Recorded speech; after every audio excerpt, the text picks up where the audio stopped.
What's going on, guys, and welcome back to another episode of Club and Country. This is episode number 72, and we start today's episode off with a game against Sevilla here in the Copa del Rey round of 16 stage. Now in the round of 32 stage, we beat CD Lugo, the Segunda Division side. So coming to this game, taking on a stronger opponent in Sevilla in the round of 16 stage. Will we be playing a stronger team? Absolutely not. I say absolutely not a lot, don't I? But still, we weren't going to be playing a stronger team for this game. It was going to be 11 changes made to our usual first 11 because quite frankly, the Copa del Rey, despite winning it last year, it's still our weakest objective, I guess, our lowest important objective, our least important of objectives. How hard was that? Our least important objective this year out of the three we're going for. You know, we want to finish in the Champions League place in the top four. We also want to, continue in our Europa League progress. We're into the round of 32 stage against Galatasaray. So the Copa del Rey now is not as important. So the first chance would fall to Sevilla, as you'd expect. They hit the post, and then Fernando Pacheco had to make a good save, and we turned the ball away for a corner. And in the 33rd minute here, Keiko takes the ball around his man with a nice piece of skill, then rises another challenge, plays it through towards Yoshino Rubinho, who takes on his man, beats him with a body feint and shoots, but the goalkeeper makes a very good save, and it's turned behind for a corner. So still Racing Santander 0, Sevilla 0, and from the corner, Christian Portu crosses the ball in towards Juanpe. He misses the header, but it comes to Schwarzer. Schwarzer strikes it, the first shot is blocked, and then Buena Casa's follow-up header is saved by the goalkeeper and turned behind for another corner. So still goalless in this game. And in the second half, 4 minutes after the restart, Sevilla come forward down his left-hand side. They play the ball inside towards Carlos Bacca. Bacca finds Lopez, who crossed the ball in, and Rebello has a free header and he puts it wide. So still Racing Santander 0, Sevilla 0. And in the 53rd minute, again Sevilla come forward. Bacca out wide towards Lopez. Lopez down the left-hand side, plays it back towards his teammate. Eventually, Sevilla get themselves inside with a couple of nice passes here. Vidal finds Bacca, and Bacca's shot goes wide and into the side netting. So still goalless, and it was also how the game would finish as well. So a lot of chances for Sevilla in that game. They hit the post. Fernando Pacheco had to make a good save, but in the end, a 0-0 draw is how it's finished. I'm not too sure what my players are doing there, but still, a goalless draw is how it finishes. And to be honest, we'll take that. We'll take the goalless draw. I know it sounds ridiculous, but we'll take the goalless draw. We had a weak side out there. Sevilla are a very decent team. They had a lot of chances. We didn't concede an away goal, which means that in the reverse leg, if we score one, Sevilla will have to score two. So yeah, we'll take the goalless draw in all honesty, and there you go. Still following that, we had a transfer off for Ruben Blanco, and of course we rejected it. Our goalkeeper is going absolutely nowhere. I love Ruben Blanco. He's he frustrated me at first to have such an amazing first start of the season, not grow a single rating, but now we figured out how you fix a potential glitch, which is to do the short-term loan thing we talked about before. Now he's growing and looking like a monster, and deservedly so. So I'm really liking Blanco. He's going nowhere, and there you go. And we also had a scout report as well, so we can check out how some of these players are doing after another month's worth of development. I mentioned in the last episode, or maybe the one before that now, the last time we had a scout report anyway, that the players, they're not as good as we saw in the last scouting update, which is really frustrating, but there's not much we can do about that, sadly. But there you go. Still following that as well, we can see that we did indeed have 6 players ready to join us, and of course those are the 6 players that we offered pre-contracts to in the last episode. So Mikel San Jose, Sol, Moy Gomez, Manquillo, Portillo and De Amo. All 6 of those players are ready to join us. They all want to come in.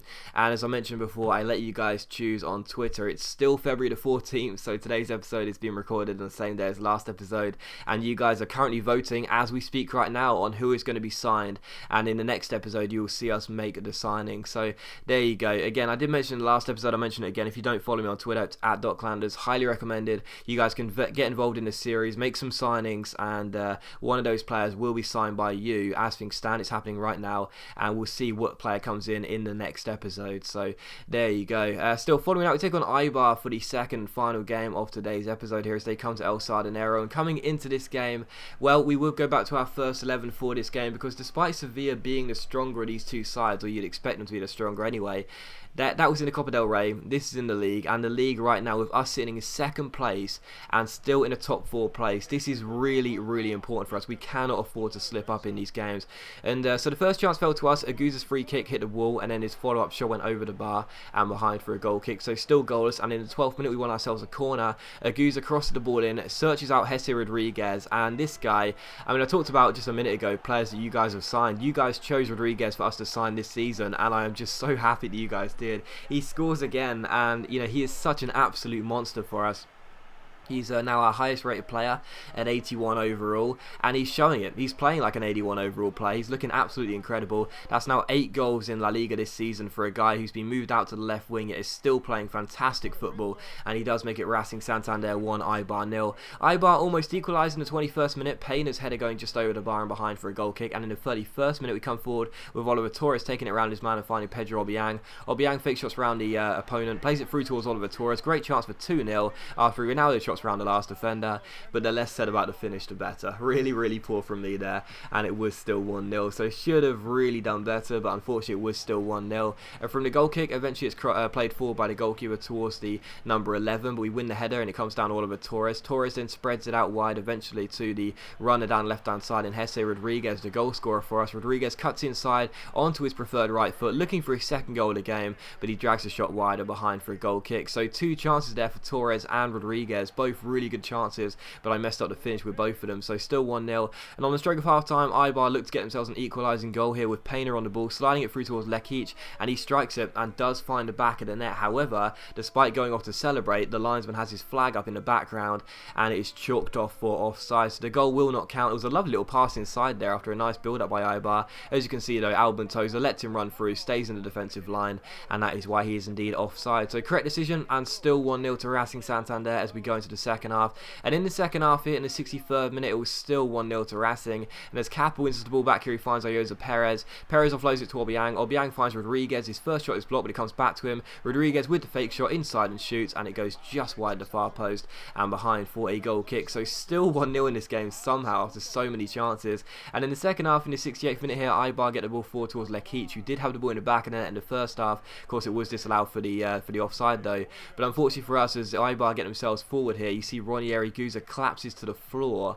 and goes down, and it's a real shame for us as well, as Eibar continue to pass the ball around. Eventually the referee stops play, and Aguza's torn his hamstring, that's going to be out for 2 months. So absolutely gutted about that. Aguza, our captain, the youngster at the academy, the possible new Cesc Fabregas, is going to be out for a couple of months with that torn hammy, and that's a real shame, because usually when a player pulls up, it's a pulled hamstring and he's out for 3 weeks. This is a torn hamstring, and 2 months of football Aguza is going to miss, so absolutely gutted about that. Obviously the importance of having high stamina is that very rarely happens, but Aguza has low stamina, and that's why. So very frustrated about that. Rubinho comes off the bench, Aymeric even came off the bench, and that's a real frustrating injury for us. So still Racing Santander 1, Eibar 0, but Aguza out for 2 months is a real shame. In the same 6th minute though, Eibar tried to get themselves back on level terms here with Nieto in the box, turning and finding Lekic, and he does indeed score, and this time the linesman does not have his flag up, and the goal is going to stand. A very nice pass inside there, and Lekic find the back of the net for the second time. This time the goal counts, and it's Racing Santander 1, Eibar 1. So Eibar back on level terms. Clearly missing our captain's influence there on the pitch as Eibar get themselves inside. Really nice finish by Lekic there, and it is Racing Santander 1, Eibar 1. So the away side back on level terms, and again a pretty scrappy goal for us to concede really. We had chances to get the ball away there, could have made a challenge there, but decided not to go in for it. In the end, I was too slow to shut down Dejan Lekic, and he does indeed make it 1-1. So Eibar back on level terms, and in the 88th minute, Eibar was still on level terms with Obiang going from goal for a range, and it does go wide the post and behind for a goal kick, so still 1-1. And in the 90th minute it was still 1-1, looking as though that was how the game was going to finish. We played the ball forward towards Ayoza Perez. Perez goes down his right hand side, takes on his man, beats him for pace, keeps on going, double step over. He's got a man in the centre. Can he pick him out? Yes he can. And who does he pick out? It's Aymeric, who finds the back of the net. He came off the bench for Aguza after his injury, as I accidentally called him Rubinho, but even so Aymeric does indeed finish it. What a wonderful double step over by Perez, and what a ball as well. That is into the centre, and Aymeric, the ball was on a plate for him. Could he finish it? Yes he could, and he puts it into the back of the net and makes it Racing Santander 2, Eibar 1. So we left it very late in this game to grab ourselves the winning goal. After Eibar equalised, I thought for sure it was going to finish as a 1-1 draw, but Aymeric comes off the bench, wins us the game, gets us the 3 points with second goal for the club, and I'm very pleased with that. So final score 2-1, as you can see directly from kickoff, the referee does blow for full time. Final score 2-1, we get ourselves the 3 points. massive win for us. We don't slip up at home. That would have been a really, really big blow for us, and we do get ourselves a much needed win. So that is going to end the episode. So as always, guys, a big thank you for watching the video. I really do hope you have enjoyed it. If you have enjoyed today's episode of Club and Country, then please do leave a like, as it is much appreciated, and it really does help my channel out. And the last thing you'll see is indeed confirmation Aguza is going to be out for 2 months with that torn hamstring, which is a shame. But yeah, thanks for watching the video. Hope you enjoyed it. Leave a like if you did, and I'll see you for the next episode of Club and Country very soon.